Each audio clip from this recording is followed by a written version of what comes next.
इस line में हम अभी तुम्हारे बाप हैं, याद रखना बेटा, हम तुम्हारे बाप हैं। नाम है अर्जुन राजा, अर्जुन राजा, अर्जुन राजा, बाराबंकी, बाराबंकी, बाराबंकी। डेंजरी में डेंजरी में डेंजरी में अच्छा अच्छा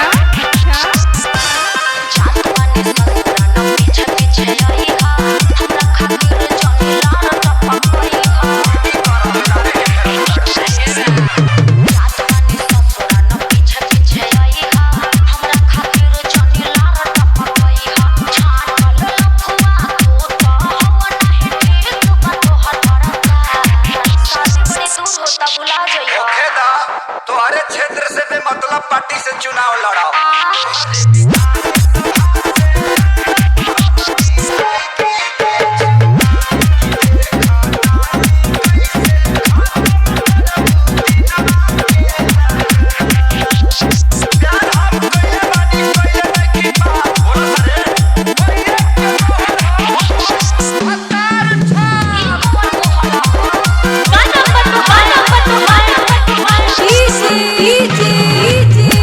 अर्जुन राजा, अर्जुन राजा, अर्जुन राजा, बाराबंकी, बाराबंकी, बाराबंकी।